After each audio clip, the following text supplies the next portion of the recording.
tal? ¿Cómo estáis? Esperamos que estéis disfrutando de este evento. La verdad es que estamos intentando hacer un hito, traer aquí a muchos gestores. Yo solo quiero recordar la pena que nos da a los que no están, porque hay tanto talento en la gestión que ha venido hoy, pero mucho incluso también que ha quedado fuera, ¿no? Con lo cual esperamos que haya muchas más oportunidades y gracias a todos por estar aquí. Cuando estábamos haciendo esta agenda, Value, de pronto dijimos, hombre, la parte un poco más conservadora de las carteras, habrá que hablar de ella también.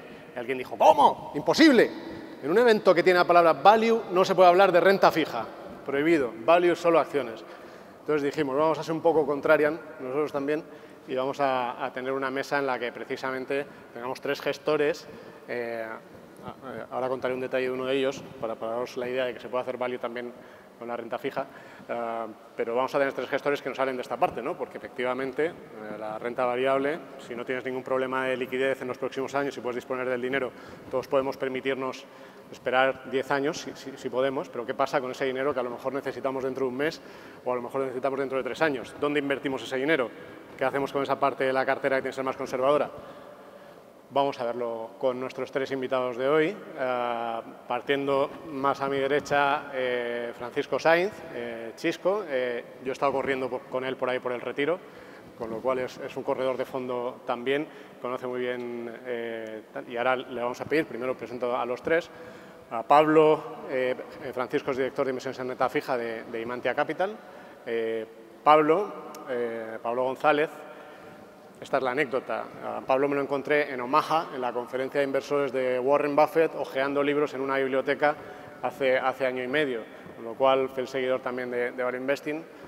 Otra anécdota que contaré es que Pablo antes trabajaba haciendo arbitraje de renta fija y me contó una vez, no sé si en Nueva York o en Londres, dormía con un terminal de Bloomberg en la habitación, porque lo que pasara en los mercados, para poder reaccionar rápido, si se caía la libra o se caía el dólar de no sé dónde.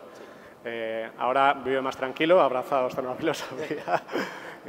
Y bueno, Abaco es el fundador y director de inversiones de Abaco, es una gestora, ahora se presentan ellos mejor. Y Miguel Jiménez, Renta 4, si hay un fondo español conservador que en los últimos años ha ganado reconocimiento, pues probablemente sea Renta 4 Pegasus, con ese nombre además tan bonito, y su hermano mayor con un poquito más de riesgo, que es Renta 4 Nexus. En todos los casos son carteras que tienen una parte muy importante de la cartera en renta fija con ese enfoque conservador, ¿no? Pero bueno, lo que vamos a hacer este formato de mesa va a ser, voy a pasar la palabra a cada uno de ellos para que nos cuenten, que esa es la idea, qué hace vuestro fondo interesante y qué le diferencia de otros de los fondos que están aquí, o sea, estos señores que estamos aquí, por qué vuestro fondo y no otros, al final, que yo creo es un poco clave. Y después de ello pasaremos a tener un coloquio un poco más, viendo todos los temas de mercado, cómo tienen las carteras y demás. Chisco. Vale. Yo empezar la intervención agradeciendo tanto al Confidencial como a FINEC la oportunidad de compartir con vosotros nuestra visión de mercado, y me gustaría empezar comentando 2 datos. El primero es que el 61% de los fondos de renta fija comercializados en España están en negativo en 2017, y el segundo es que el promedio de la gama de fondos de renta fija corto prácticamente empatan. La rentabilidad en el acumulado del año es de menos 6 puntos básicos, menos 0,06. Claro, nuestros partícipes, nuestros clientes no nos pagan para perder dinero, sino nos pagan de hecho para ganarlo. La pregunta es, ¿se puede ganar dinero en renta fija en este entorno? Nosotros estamos ganando dinero porque somos una gestora especialista en renta fija. Somos una gestora joven con 40 años de experiencia, y me explico. Somos una gestora joven porque Imantia Capital nace en 2015, pero venimos del Grupo Ahorro Corporación y somos la antigua Ahorro Corporación Gestión, una gestora que siempre ha hecho renta fija y la ha hecho muy bien. El equipo de gestión tiene 15 años de experiencia, llevan 15 años trabajando juntos, y yo destacaría 3 aspectos fundamentales en su forma de hacer las cosas. Por un lado, la flexibilidad, no tenemos ningún tipo de benchmark ni de índice de referencia. Por otro, la vocación global. Hay que evitar el sesgo local, y ya ha salido en varias ponencias. Hay que pensar en que el mundo es el lugar donde tenemos que invertir, hay que buscar las oportunidades allá donde se encuentren, y especialmente ahora que Europa está cara y que la renta fija europea está muy cara. Y el tercer factor distintivo sería el de la rotación. No tenemos carteras buy and hold, rotamos las carteras, hacemos mucha gestión activa, y de la conjunción de estos factores y de la experiencia del equipo, Pues tenemos todos los fondos de nuestra gama de renta fija en los primeros puestos del ranking en los últimos años y este año especialmente el Imantia Renta Fija Flexible lleva acumulado un 1,70% en lo que va de año y ya acumula unas rentabilidades anualizadas del 5% desde el origen. Muy brevemente, nuestro estilo de gestión es flexible. Antes comentaba Vicente, oye, en renta fija puede haber value. Nuestro estilo de inversión es flexible porque hay segmentos de mercado donde puede haber value, hay titulizaciones ABS europeos, por ejemplo, creemos que es una inversión value, lo mismo que las cédulas multicedentes a lo largo de la crisis financiera fueron una inversión value, pero uno no puede invertir en renta fija sin hacer caso de lo que hacen los bancos centrales, con lo cual hay que seguir estrategias de momentum, como por ejemplo comprar el high yield europeo, y en esa parte de momentum hay que hacer una rotación bastante activa en las carteras porque las oportunidades se pueden ir agotando. Pablo. En primer lugar, también agradecerte a ti, Vicente, especialmente por todo lo que has hecho por la gestión independiente en España y también mucho al Confidencial y a Finet por darnos esta oportunidad de estar aquí hoy charlando con vosotros, ¿no? En cuanto a lo del Bloomberg, pues tienes razón y hoy procuro no verlo más de una vez a la semana, acabé saturado, ¿no? Y creo que es una herramienta muy potente, pero demasiada información muchas veces es una de las cosas peores para un gestor, ¿no? Porque demasiada información te lleva a no tomar decisiones en muchas ocasiones, ¿no? Sí, un saludo a los amigos de Bloomberg, que no tenemos nada en contra. Que en cuanto a filosofía y lo que hacemos, pues hacemos una cosa bastante simple y sencilla, ¿no?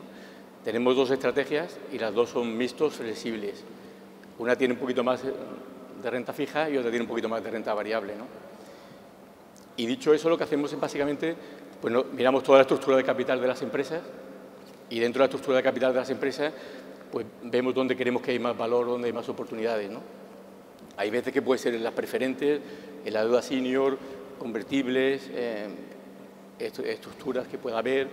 Principalmente hacemos solamente, el 99% son empresas, solamente miramos empresas. También podemos comprar acciones preferentes, cualquier cosa, ¿no? También podemos estar en caja. De hecho, ahora ya tenemos bastante caja. Creemos que la caja es un activo muy útil porque te permite esperar cuando no tienes oportunidades y te permite estar preparado, ¿no? Que siempre, todos los value investors hablamos de no predecir, pero sí de intentar estar preparado, y la caja, con esa mentalidad de estar preparado para utilizarla, pues creemos que es muy útil y de hecho pues ahora tenemos bastante, ¿no? ¿Qué más puedo contar? Otra cosa que yo creo que nos distingue un poquito es a la hora de analizar. Analizamos mucho los estados de flujo de caja, como todos los inversores value, pero luego lo que más tiempo dedicamos no es a eso, sino al balance, ¿no? En el balance lo que yo creo que más tiempo dedicamos es a ver cuál sería el valor de reposición, es decir, lo que costaría volver a montar esa empresa. Primero, si se puede montar o no, ¿no? Y si se puede montar, oye, pues cuánto tiempo llevaría y cuánto costaría, ¿no? Y la segunda cosa que yo creo que es lo más importante es cuál es el valor de liquidación, ¿no? Siempre miramos una liquidación ordenada, ¿no? Una liquidación en 6 o 12 meses, ¿no? Porque eso siempre nos da un poquito el suelo de realmente si hay valor o no hay valor y si realmente la renta fija está bien cubierta o no está bien cubierta, ¿no? Yo creo que esas son las características así más diferenciales de lo que hacemos, ¿no? Muy bien. Miguel. Bien, yo coincido aquí con los dos compañeros en cuanto a la flexibilidad, ¿no? Yo por lo menos lo que he vivido desde que empezamos la gestión, creo que lo fundamental es ser flexible, ¿no? Renta 4 Pegasus es un fondo para inversores conservadores muy flexible y Nexus, que es algo más tolerante, con más componente de equity, pues puede estar entre el 0 y el 100, ¿no? Entonces yo creo que eso es lo fundamental. Nos ha dado muchos réditos en el pasado. Yo creo que lo único que hay que hacer es ser muy transparente, porque cuando eres muy flexible, pues también el inversor quiere saber a cuánto estás invertido, ¿no? Entonces hay que ser muy transparente, pero el no estar invertido en todo momento, muchos compañeros de equity sé que hablan del riesgo de la liquidez y que lógicamente cuando estás invertido tienes tus rentas, cupones, dividendo y eso hace mucho a la rentabilidad a medio y largo plazo, pero nos encontramos hoy en una situación que es muchas veces mejor no estar invertido, ¿no? Al final el coste de oportunidad es estar invertido al 1, 1,5 que te está dando la renta fija, ¿no? Entonces yo creo que hoy está para no equivocarse, ser muy flexible. Rentabilidad-riesgo yo creo que no es siempre igual, es verdad que no sabemos lo que va a pasar, pero la rentabilidad-riesgo yo creo que cambia, no es lo mismo hoy que hace un año o hace 4, ¿no? Es verdad que la situación también cambia, pero es diferente rentabilidad-riesgo de invertir hoy. No digo que mejor o peor, pero es diferente, ¿no? Y sobre todo que el riesgo lo pone el precio, no lo pone la situación. Y hoy el problema es que el precio, pues en renta fija, porque tenemos, entre otras cosas, unos bancos centrales que han subido los precios para arriba, pues yo creo que hoy hay que estar un poquito en la retaguardia, ¿no? Eso es un poco la idea. Pues yo, entrando un poco más en materia, has hablado de estos bancos centrales que han puesto dinero en el sistema. Yo recuerdo los primeros artículos que escribí hablando de burbuja en renta fija, a lo mejor hace 6 años, y todavía no se ha pinchado. Ahí está la renta fija, Chisco, has comentado estas rentabilidades. ¿Qué pasa? ¿Realmente la burbuja está? Si está, ¿cómo se pincha? ¿Dónde se pincha? ¿Cómo os protegéis de ese posible pinchazo en los 3 casos? Yo creo, en nuestra opinión, indudablemente hay una burbuja en renta fija. Hay especialmente una burbuja en renta fija europea. Si entendemos burbuja como un proceso donde los inversores se alejan de los fundamentales y compran porque otros compran y porque va a seguir subiendo. Aquí el tema es que el otro que compra es como el primo de Zumosol, que es el Banco Central Europeo, o es la Reserva Federal, o es el Banco de Japón.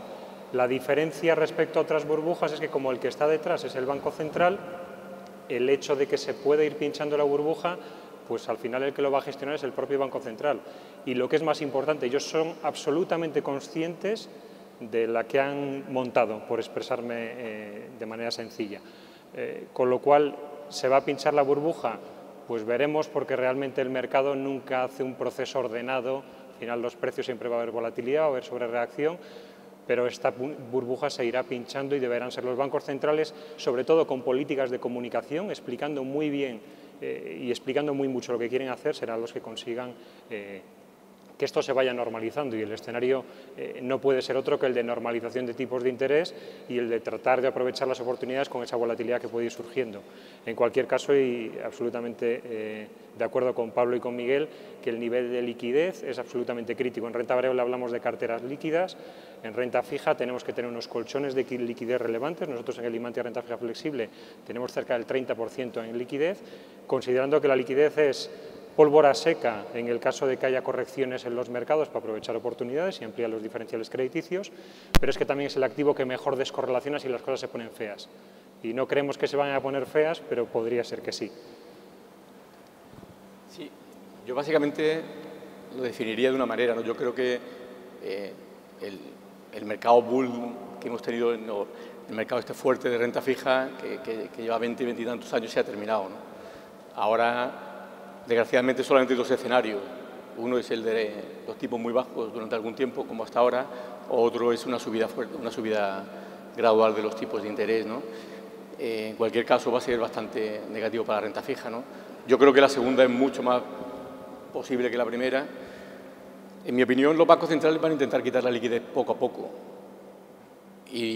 Pero también, esa es mi opinión particular, yo creo que van a cometer fallos, siempre cometen fallos. Es mucho más fácil imprimir que dejar de imprimir, ¿no?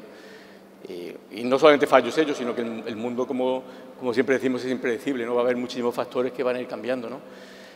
Hoy día es verdad que la inflación es muy bajita, pero también es verdad que los precios están descontando una inflación baja para los próximos 5 o 10 años, ¿no? De hecho, pues la renta fija europea, si te fijas realmente lo que está descontando, ¿no?, de inflación, es una inflación cercana al cero, ¿no?, en los próximos 5 o 10 años, ¿no?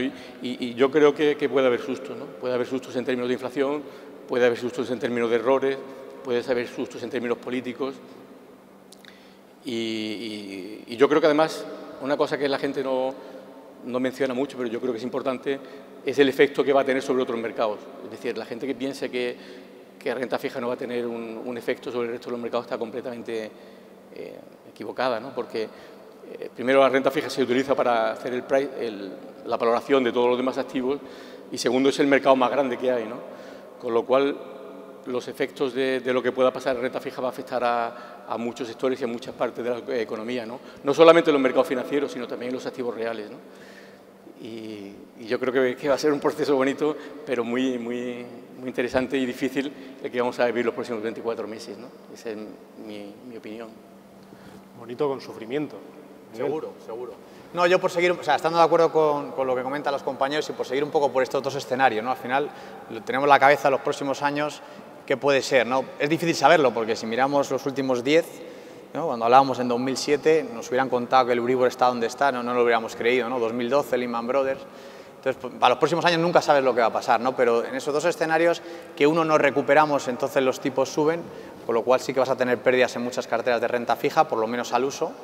Si nos quedamos como estamos, que hay gente, oye, pues va a ser una japonización, a lo mejor nos tiramos así 10 años, ¿no? Que es la única forma de que este bono al 1 y algo, a lo mejor alguno diga, tenga valor. Y sí que pensamos que, claro, que es que muchos más años con unos tipos al cero es porque la economía no va bien. Si no va bien, en algún momento vamos a tener algún problema, y más en Europa, que no es un país, ¿no? Al final Japón, pues bueno, pues haces un apunte entre el Banco de Japón, el gobierno y demás, pero Europa somos muchos países, ¿no? Y cuando vienen mal dadas sabemos que no somos un país y no tenemos esa libertad, ¿no? Entonces, si ahora mismo no crecemos, con el tema de la deuda pública, que poco se habla, ¿no? Y de la prima de riesgo, pero que eso es una losa que es la que desde luego está detrás de todo eso, pues lógicamente también tendremos problemas ahí. Bueno, es que la prima de riesgo, se dejó de hablar de la prima de riesgo en verano de 2012. Yo recuerdo una entrevista a Pablo en esas épocas que le dije, bueno, Draghi solo ha dicho, fueron aquellas famosas palabras de Draghi, cuando dijo Draghi, haré lo que sea necesario y creedme será suficiente. ¿No? De aquello hace ya casi 5 años, recuerdo que le pregunté a Pablo en una entrevista, pero solo ha dicho unas palabras, y dijiste, pero unas palabras muy importantes, ¿verdad? Prima de riesgo. O sea, nadie habla ya de prima de riesgo. Pensad que hace 5 años todo el mundo hablaba de prima de riesgo, estamos todos muy asustados, prima de riesgo en 700, si miráis los gráficos de Google Trends, las búsquedas de prima de riesgo hacían así, así, así, y de pronto hicieron así y se cayeron con todo esto. Da igual, ya no hay, o sea, en España, tema político, ya ha desaparecido el riesgo político, ya no hay ningún riesgo político, por ejemplo, en España. Vamos, el tema no se habla porque está el Banco Central Europeo, pero vamos, yo creo que, no sé si todo el mundo lo tiene claro, ¿no? Yo creo que tenemos un problema fundamental, probablemente el mayor problema de sostenibilidad de las cuentas públicas, del estado de bienestar, de lo que sea, ¿no? Pero eso es claro, ¿no? Que no se puede, además es que no se puede hacer y cuanto más tarde peor, ¿no? Con la que se nos viene encima, pensiones, etcétera, etcétera. O sea, que ahora que se habla mucho del reflation, pues podemos comprar unos meses el mensaje del reflation, que podría ir más para allá, ¿no? Pero medio y largo plazo, por lo menos personalmente, yo lo veo complicado. Porque no se están tomando las medidas, ¿no? La idea es un poco Banco Central, oye, os dejo gobierno para hacer los deberes y hacer ciertas reformas estructurales, y hoy a ver quién es el guapo que hace una reforma estructural, te estás financiando al 0,5, tienes cierto además populismo, Trump, Brexit, etcétera, etcétera. Entonces el final desde luego no es mejor que el de hace unos años, y el tipo de interés es bastante peor.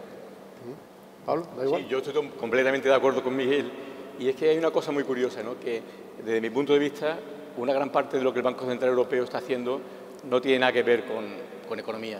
La economía es importante y es una parte, pero hay otra parte que es una parte política, y es aquello que dijo, que era que él iba a hacer todo lo necesario para mantener el euro, ¿no? Y gran parte de lo que está haciendo el Banco Central es intentar mantener la zona euro junta. Miguel tiene toda la razón, solamente hay dos soluciones. Una es hacer reformas estructurales en todos y cada uno de los países y reducir el déficit fiscal, y otra es una integración europea, con un banco, no solamente un banco central, pero un sistema bancario conjunto, incluso un treasury, una tesorería conjunta, de bonos compartidos, pero hay países que defienden uno y países que defienden otro modelo, y estamos completamente lejos de lo que unos países piensan, de lo que otros países están pensando, ¿no? Con lo cual, Draghi lo que está haciendo es meter mucha liquidez y de alguna forma, pues, digamos que anestesiar un poquito el dolor, ¿no? Lo que está diciendo es, voy a ganar tiempo, voy a anestesiar la situación, voy a dejar que continúe, y estamos posponiendo todos los problemas, ¿no? Cuando esa liquidez se quite, sí, pero precisamente está tardando tanto quitarla por eso mismo, porque el día que se quite hay que acometer hay que decidirse hacia dónde va Europa, ¿no? Y eso, como Miguel decía, no es fácil. No todo el mundo piensa lo mismo y desde luego no están de acuerdo, ¿no? Todos los países, ¿no? Yo absolutamente de acuerdo en el diagnóstico. El Banco Central Europeo, y lo ha dicho, lo que está haciendo es comprar tiempo para que los políticos avancen en reformas estructurales, en la unión fiscal. No se están haciendo grandes avances, pero claro, comprar ese tiempo tiene un precio que es el de distorsionar los precios de los activos. Y decías, ¿la prima de riesgo importa o no? Pues la gente no habla de la prima de riesgo, pero la prima de riesgo está a unos niveles difícilmente justificables desde los fundamentales. Antes comentaba en su intervención Juan que en un mercado que ha corrido mucho hay que ser capaz también de ponerse cortos. Entonces nosotros, al final, con el problemón de precios o lo caro que está la renta fija europea, pues apostamos por carteras globales y apostamos por ponernos cortos. Por ejemplo, estamos cortos en curva alemana, estamos cortos en curva italiana, porque creemos que el premio que refleja los precios de mercado, los diferenciales o los tipos a los que se puede financiar España, Italia, Portugal, no están de acuerdo con los fundamentales, con lo cual tiene sentido ponerse corto, porque esa normalización en un escenario razonablemente no va a haber una inflación, no se va a disparar la inflación, pero en un escenario que sea el contrario del estancamiento secular, pues esa normalización tiene que hacer que la renta fija pierda dinero, con lo cual la única manera de ganarle es poniéndote corto, especialmente en tesoros europeos y especialmente en la periferia, en Italia, ¿no?, donde creemos que hay muchos problemas sin resolver aún. Sí, en esa línea de las carteras, ¿no?, porque habéis comentado niveles de liquidez rápidamente, has dicho 30%, 30. Pablo. Pues en uno tenemos como 18 y en el otro tenemos un 32, un 33. 18, 32 y 60 en activos monetarios. 60 en activos monetarios. Claro, o sea, imagino que habrá gente que diga, ¿por qué no me quedo yo la liquidez? ¿Por qué os tengo que dar la liquidez a vosotros para que la invirtáis en liquidez? Y además me cueste dinero, lógicamente, porque hay que pagaros a vosotros y a todo vuestro equipo el sueldo, ¿no? ¿Por qué? Yo la primera respuesta, porque sale en todos los foros de debate, es porque las oportunidades, o alguien se dedica a mirar las pantallas durante, como comentaba antes Pablo, ¿no?, te dedicas a mirar las pantallas durante 12 horas diarias, o es difícil que tú seas capaz de encontrar las oportunidades porque el mercado se mueve muy rápido. El hecho de tener liquidez no implica que no veas oportunidades de inversión o no implica que no estés moviendo tu cartera, y el hecho es que en un mercado tan caro, en el caso de la renta fija europea, la rotación, antes decía que el renta fija flexible lleva unos 70 en el año, prácticamente 60 puntos básicos se deben a la rotación de cartera, a posiciones que entran y en menos de 15 días salen de la cartera.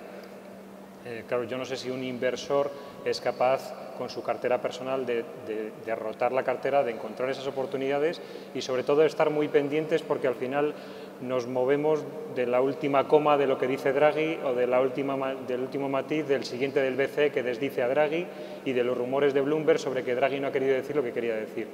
Con lo cual, el estar encima del mercado, encima de las carteras y ir gestionándolo, creo que aporta valor. Bueno, yo pienso que la liquidez es muy útil, pero es muy útil para utilizarla. Es decir, y la clave yo creo que está ahí, ¿no?, en saber utilizarla cuando hay oportunidades, ¿no? Y eso es lo que yo creo que es donde los otros tres aportamos valor, ¿no? Es decir, solo tenemos la liquidez, pero no es una liquidez que tenemos constantemente, es una liquidez que estamos deseando, vamos, ver dónde la ponemos a trabajar, ¿no? Y que estamos todo el día buscando dónde podemos ponerla, ¿no? Y entonces nos da esa flexibilidad de cuando hay una oportunidad estamos preparados para entrar. Hay que tener en cuenta dos cosas. El mercado de renta fija, en general todos los mercados, cuando hay un evento, las correlaciones se van a uno. Es decir, es muy difícil cuando se cae un bono, normalmente se suelen caer muchos. Entonces, en esas oportunidades de estar preparado y poder invertir, eso es una ventaja competitiva enorme, porque es cuando hay mayores oportunidades. Y segundo, hay otro fenómeno en renta fija que yo creo que la gente no tiene en cuenta, y solamente los que somos especialistas o llevamos mucho tiempo sabemos, y es que la liquidez es variable. Es decir, el mercado de renta fija en general es el mercado más líquido del mundo. Como haya un evento, la liquidez desaparece. Con lo cual, solamente puede comprar el que tenga, porque es muy difícil vender y comprar, el que tenga caja. Y además no solamente puedes comprar, sino que en esas oportunidades es un poco lo que hace Buffett, ¿no? Bueno, en otro nivel, claro. Pero es tener la liquidez en ese momento y la capacidad para comprar cuando nadie puede, ¿no? Y pones tu bid y al final te dan a tu bid. Y eso es una ventaja muy importante, en mi opinión, ¿no? Sí, vamos a ver, si lo que no sabemos es si va a haber oportunidades. Estoy de acuerdo contigo y, oye, pues, ¿para qué te voy a dar el dinero si igual no sacas rentabilidad con este posicionamiento? Pues totalmente de acuerdo. O sea, si es que al final hoy es menos atractivo que hace un año invertir, o sea, que eso es así. O sea, no somos magos ninguno, o sea, hay que ser consciente de cómo está y preservación de capital en sentido estricto, ¿no? ¿Que hay oportunidades o no? Yo creo que las aprovecharemos como ha sido el pasado, ¿no? El mensaje también era igual que el año pasado. El año pasado sí que hagamos un 4 de rentabilidad, ¿no?, que para un inversor conservador está bien, ¿no? Pero puede ser que los próximos 12 o 18 meses no tengamos oportunidades, porque tienes un señor, Banco Central Europeo, te para todo, ¿no? Puede ser que no las haya, ¿no? Más allá de eso, tampoco yo creo que no debemos gestionar pensando en eso ni pensando en una rentabilidad. Hay que gestionar como si fuera tu dinero, el de tu padre, si compensa, compensa bien, si no compensa, ya habrá años para compensar que la situación es compleja. Oye, hablando del dinero de tu padre, o sea, en vuestras carteras, si me apuras, hacemos un paso por la cartera personal, al final, ¿cómo tenéis la distribución esta? ¿Qué porcentaje tenéis en una parte más conservadora, una parte un poco más agresiva y demás? Yo personalmente todo en Nexus, que es más tolerante, es más perfil pues más a medio y largo plazo, puede tener bolsa, ahí tengo todo mi patrimonio financiero. Sí, yo tengo un poquito más, vamos, bastante más en el Abaco Global Opportunities, que es el más agresivo. Sí, porque sobre todo que tenemos más renta variable, ¿no? Yo en este momento veo más oportunidades, también es difícil, pero veo muchas más oportunidades en renta variable que en renta fija, ¿no? ¿Y en qué tipo de compañías estáis viendo? ¿Perdona? ¿En qué tipo de compañías estáis viendo ahí oportunidades? ¿En renta variable o en renta fija? Sí, en Global Opportunities. Pues mira, la más grande ahora es una canadiense que se llama Fairfax, que vamos, creemos que ha caído con casi un 30% y nos parece injustificado, ¿no? Hornbach es otra empresa que tenemos una posición bastante grande, es una empresa austríaca de do it yourself. En España tenemos una posición importante en Gestamp y vamos, en renta variable yo creo que esas son tres empresas que tenemos bastante, ¿no? En renta fija, bueno, luego si queréis hablamos de... ¿Cisco? Yo personalmente un poco de bolsa, porque a largo plazo hay que tener algo de bolsa, en torno a un 10 o un 15%. Liquidez, porque la liquidez, como hemos dicho, no nos tiene que quemar, siempre pensamos en la parte de coste de oportunidad, pero hay que tener dinero disponible para poder aprovechar las oportunidades, y luego renta fija a nivel global y una parte relevante en el Imantia renta fija flexible. A mí me viene la pregunta, ¿cómo pueden caer los mercados si estamos tanta gente en liquidez, con tanta liquidez? Pero bueno, ese es otro tema. ¿Qué posiciones tenéis en carteras o estrategias concretas en cartera o una emisión que os parezca reseñable hoy aquí? Y sobre todo yo creo que me interesa cómo llegáis a ese proceso de encontrar esta compañía. Bueno, yo personalmente en Pegasus, que es el fondo más conservador, más complicado, en Nexus sí que verá que tenemos más bolsa, que es verdad que tenemos muchos activos monetarios, como hemos dicho, algo de pagarés, algo de depósitos, algo a muy corto plazo, que no nos da prácticamente nada. Bueno, sí que tenemos alguna cosa dentro de otro 35-40 en renta fija, pues ahí una cartera muy global, quiero decir, ahí tenemos algo de high yield, alguna compañía, estudiándola muy bien, o bonos de HL, que siempre tenemos y los decimos, pero más que nada por ser transparente, tampoco somos ningún adalid, pero bueno, la rentabilidad compensa o no compensa el riesgo ahí, pagándonos un 8, 8,5 al año. Bueno, pues yo creo que después de esta compañía echarle muchas horas, pues ahí creemos que una parte pequeña del patrimonio estamos bien, ¿no? Grifols, otra compañía, algo de eso tenemos.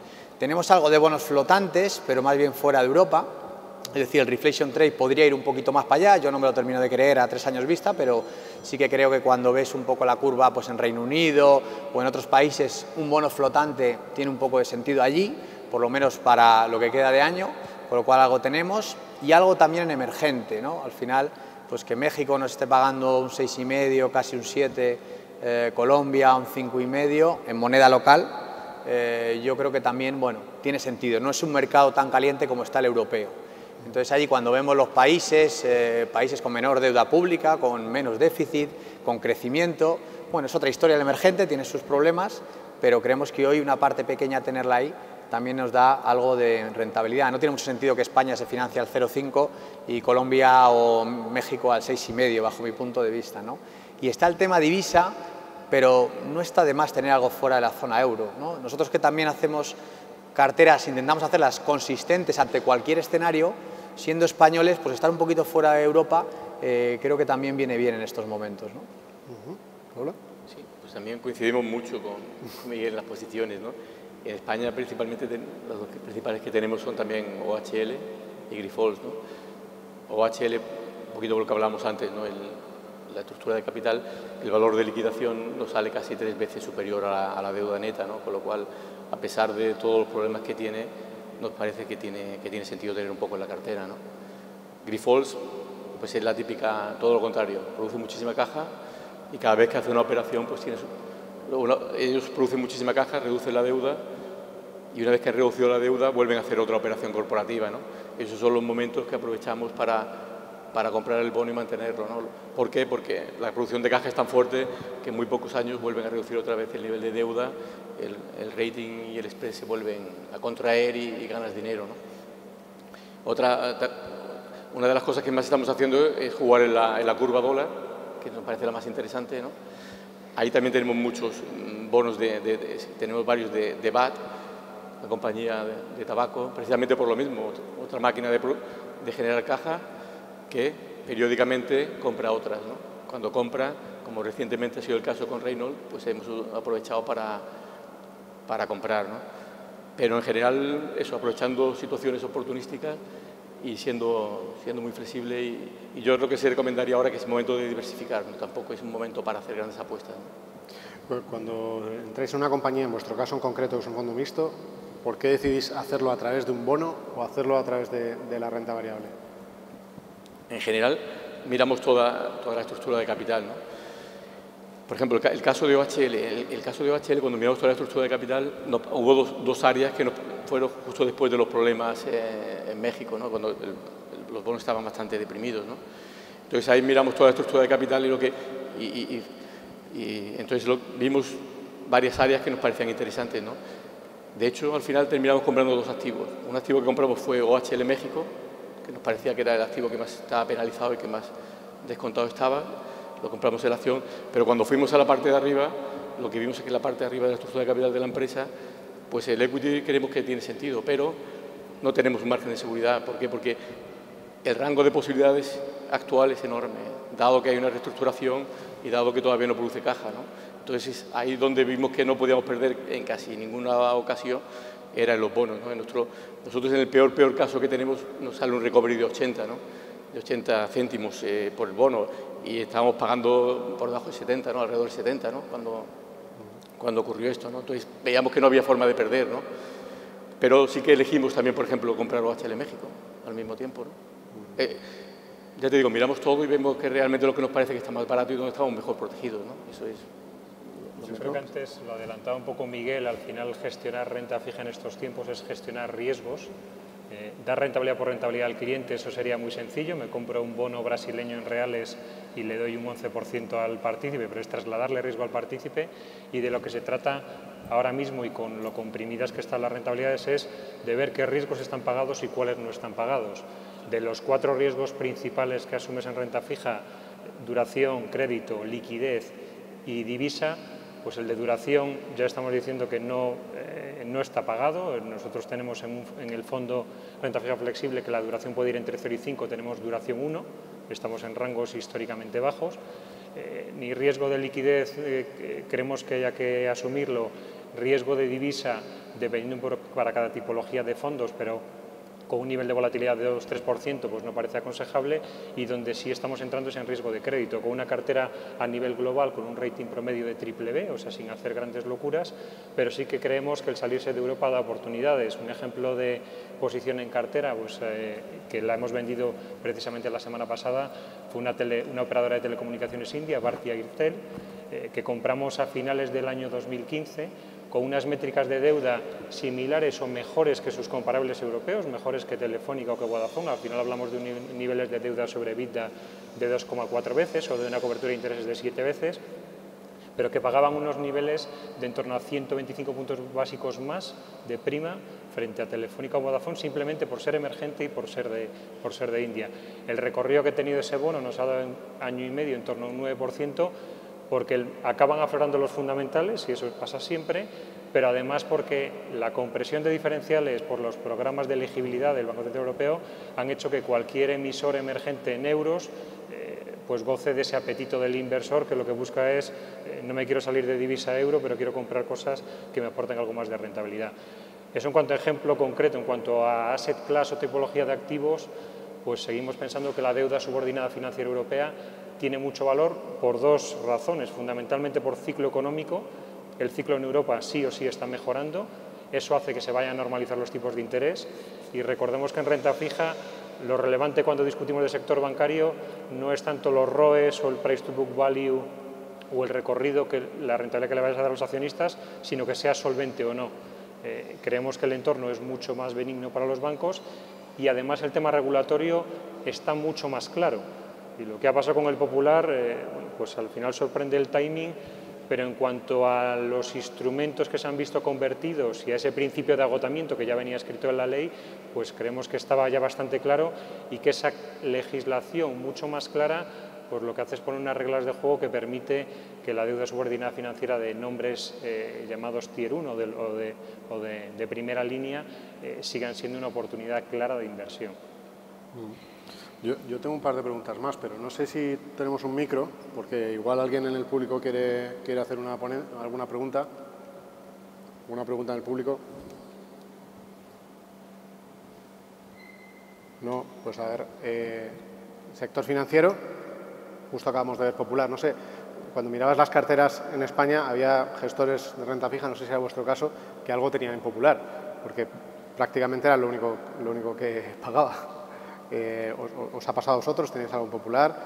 Y dejadme que enganche esta con una adicional que no sé si es el caso, si tenéis Popular, pero también es cómo identificáis errores en la inversión y cómo sois capaces de decidir si es un error o si realmente el mercado se está equivocando más todavía y aumentáis la posición. O sea, ese punto de decisión. Primero, Popular, si os parece. Sí, yo en el fondo, y bueno, y sigo manteniendo, muchos depósitos teníamos, ¿vale? Que no los han tocado, creíamos, hecho un análisis del Popular por una cosa que pasó hace años, nunca iban a llegar ahí, pero también es verdad que nos ha sorprendido la celeridad, lógicamente, con lo que han llegado a otros niveles. De hecho, yo creo que tiene cierto valor, pero bueno, eso es otra historia, ¿no? Pero es verdad que nosotros sí que en esa parte de activos monetarios tenemos depósitos que podemos cancelar en cualquier momento. Ahí alguno cancelamos, bien, y estamos pendientes de cancelar otro, pero no cancelamos, hoy es Santander, con lo cual seguimos un poco ahí, ¿no? Entonces eso sí que es un poco la idea sobre Popular. En cuanto a la inversión, hombre, es complicado saber cuándo te equivocas, es la parte probablemente más complicada, ¿no?, del gestor, ¿no? Pero es verdad que si tú tienes tesis de inversión, tienes la compañía bien analizada, cuando ves que o te están contando una cosa diferente a la que te contaron, o el escenario cambia, que puede ser, pues también hay que saberlo, ¿no? Y hay que estar rápido, ¿no? Entonces yo creo que esto es lo fundamental, ¿no? Otra cosa que sí que quería decir, y ahora sigo con compañeros, es que claro, aquí tenemos un foro un poco de bolsa, ¿no? Y los que estamos en renta fija, claro, yo lo tenemos más complicado porque no solo la rentabilidad, sino cómo lograrla, ¿no? Que hay grandes gestores, lógicamente, que han caído un 20, un 30 o lo que sea y después han subido un 50 y probablemente el inversor de renta variable no es el mismo que de renta fija. O sea, el de renta fija dice, no, esto es seguro, como esto vale más, por el camino, el que es de renta fija y que es conservador, es decir, cómo se logra la rentabilidad también hay que tenerlo en cuenta, ¿no? Y eso también hace un poquito que a veces estemos con un pasito detrás en este escenario. Bueno, nosotros Popular no teníamos, no teníamos nada en ninguna parte. Y como los errores, nosotros lo único que hacemos es, cada vez que ponemos una posición, pues escribimos por qué la hemos comprado, que suele ser 10 líneas. Y cada vez que la revisamos, miramos si esas 10 líneas se cumplen todavía o no. Y es lo único que hacemos. También es verdad que cuando hacemos el primer análisis, sobre todo en renta fija, el 90% del tiempo se trata de matar la idea, ¿no? De ver qué pasa si se liquida.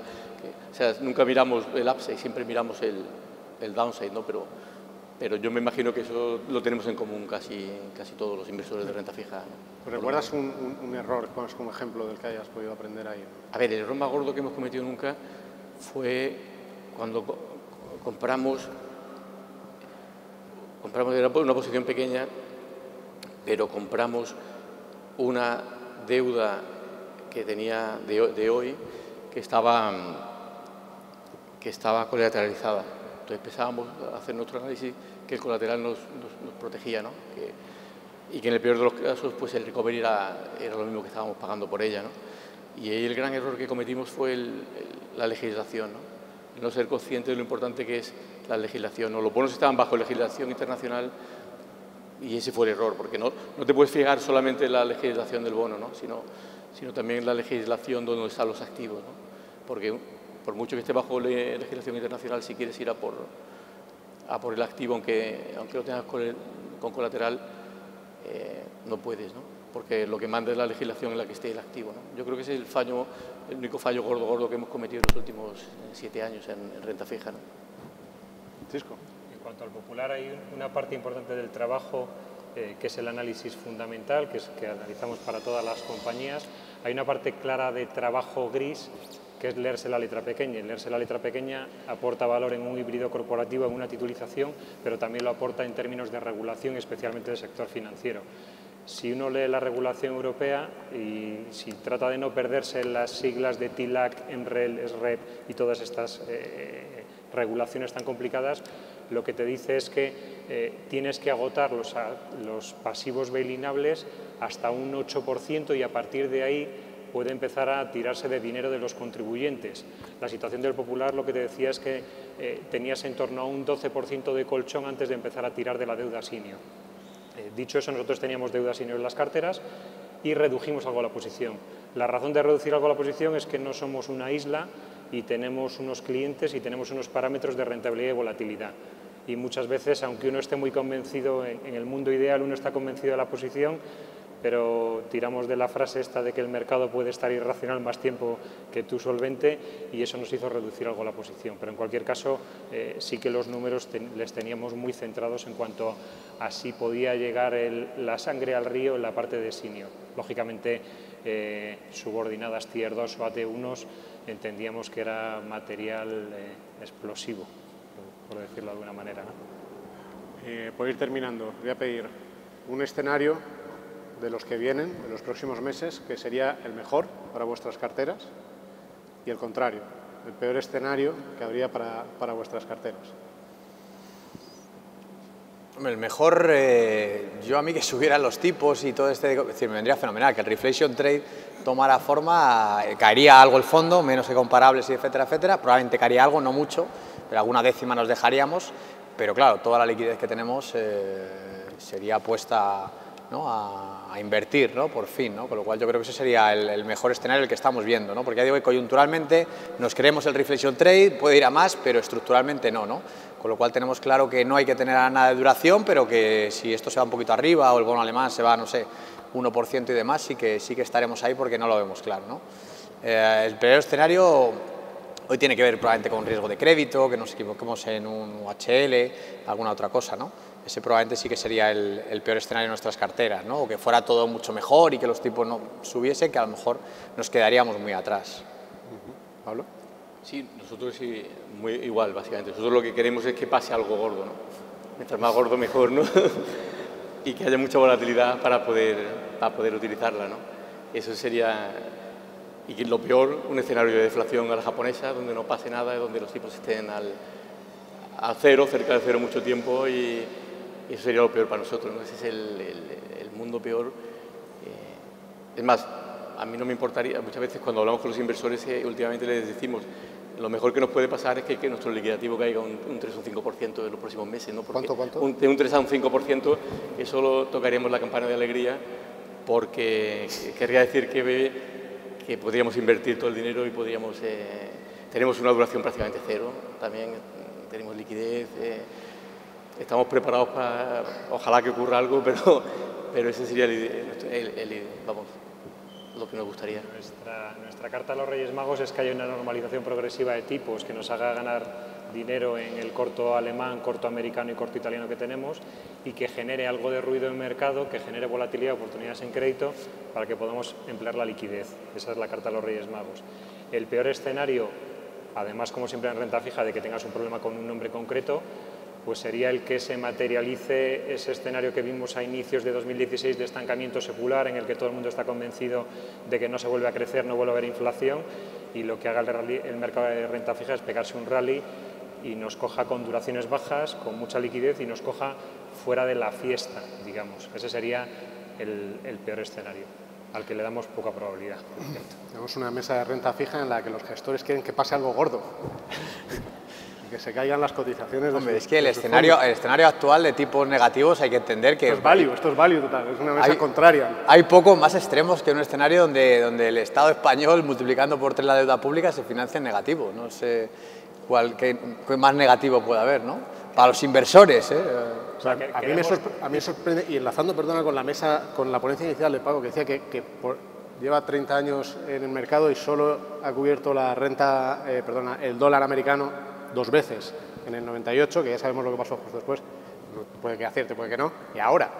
O sea que ese potencial Magnum, no sé, en renta fija vosotros, no sé la divisa que estáis haciendo con ella, pero... Al final queremos todos tipos más altos, porque el problema que tenemos en renta fija y que tienen al final las carteras también de los fondos mixtos es que la renta fija te da muy poco colchón y te tolera muy poca volatilidad, porque los diferenciales están en mínimos. Entonces, queremos tipos más altos, queremos que la transición no sea demasiado desordenada. Y la única manera, pues hablábamos antes de rotación, rotar mucho la cartera, jugar a valor relativo y tratar de cubrir y acertar con el timing. Por eso la gestión activa y la gestión flexible es la clave de poder ganar dinero o no en este entorno, ¿no? Bueno, pues muchas gracias. Si no hay ninguna pregunta, lo que vamos a hacer es adelantar unos minutitos el tiempo de comida. Así tenemos también más tiempo para charlar con los gestores, que si os podéis quedar. Y nada, muchas gracias. Esperamos que esta mesa de renta fija también os haya parecido interesante. Muchas gracias. Gracias.